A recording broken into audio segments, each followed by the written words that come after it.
డబ్బులు కట్టాం. అలాగే మాకంటే ముందు 2019 నుంచి కూడా చాలామంది కడుతున్నారు అనేది తర్వాత మాకు తెలిసింది. సో వీసాస్ రావట్లేదని నేను మాకు తీసుకుని వెళ్ళలేదు భరత్ కుమార్ గారు. తీసుకెళ్ళకపోతే మేము మళ్ళీ 2025లో కూడా రాలేదు. ఆయన అప్పుడు కూడా కొంతమంది దగ్గర నుంచి డబ్బులు తీసుకుంటున్నారు మాకు ఇవ్వలేదని నేను ఉప్పల్ పోలీస్ స్టేషన్లో కంప్లైంట్ ఇవ్వడం జరిగింది. అయితే 2026లో ఆయన తీసుకెళ్లారు.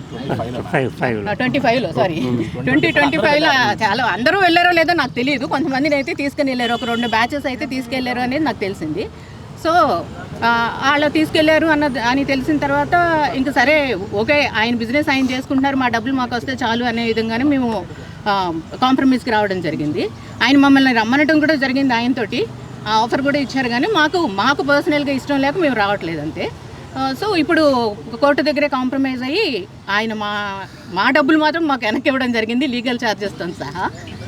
అంతేనండి. అంటే ఇవాళ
మిత్రులందరికీ నమస్కారం. నేను మీ Bharath Sharma, Gayatri tours and travels అధినేత. గత 2024 డిసెంబర్ మాసంలో గాయత్రి టూర్స్ అండ్ ట్రావెల్స్లో కైలాష్ మానసరోవర్ యాత్రకి బుక్ చేసుకున్నటువంటి కస్టమర్స్ అందరికీ ఆ యాత్రకు తీసుకువెళ్ళలేదని, చాలా భారీ ఎత్తున మోసం జరిగిందని ఒక ప్రచారం అయితే గట్టిగా జరిగింది. అది మన మీడియాలో అందరికీ తెలిసినటువంటి విషయం. మా ఆఫీస్లో పనిచేస్తున్నటువంటి ఒక ఉద్యోగి అనిల్ కుమార్ అనేటువంటి ఒక వ్యక్తి, ఆయన మా దగ్గర నుంచి కస్టమర్స్ డబ్బు తీసుకుపోయిన తర్వాత మేము ముందుగానే పోలీస్ స్టేషన్లో కంప్లైంట్ ఇవ్వడం జరిగింది. ఆ కంప్లైంట్ని వాడు కవర్ చేసుకోవడానికి కస్టమర్స్ అందరినీ కూడా ప్రొవైడ్ చేసి వారందరినీ మనోభావాలకి, అదేవిధంగా వారందరినీ భయభ్రాంతులకు గురి చేసి అందరికీ సంబంధించినటువంటి ఒక డబ్బుతో కూడిన విషయం కాబట్టి అందరూ కంగారు పడి, అదేవిధంగా మిస్అండర్స్టాండింగ్ చేసుకొని ఉప్పల్లో కేసు పెట్టడం జరిగింది.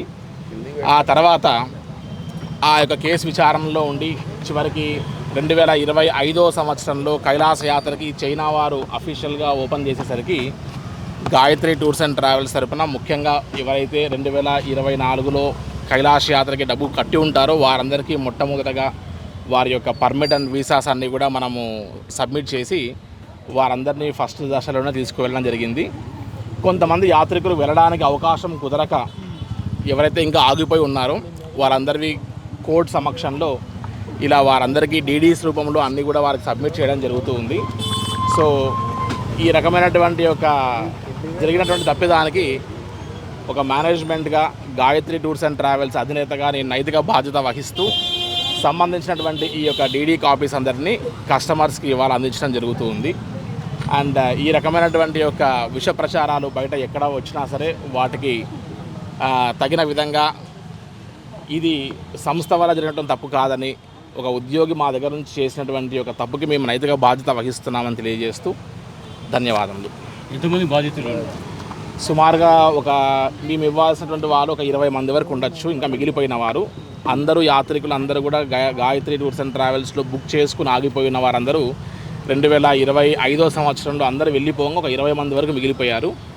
ఇవాళ యాక్చువల్గా లోక్ అదాలత్ ఉండాల్సింది, బట్ కోర్టు లేని కారణంగా నెక్స్ట్ డేట్కి పోస్ట్పోన్ చేసుకుని సంబంధించినటువంటి డీడీస్ అన్నీ కూడా కస్టమర్స్కి ఇవాళ ఇవ్వడం జరుగుతుంది. అండ్ నెక్స్ట్ డేట్లో ఆ యొక్క ఇష్యూని క్లోజ్ చేసేటువంటి వాతావరణం జరుగుతుంది భయ్యా.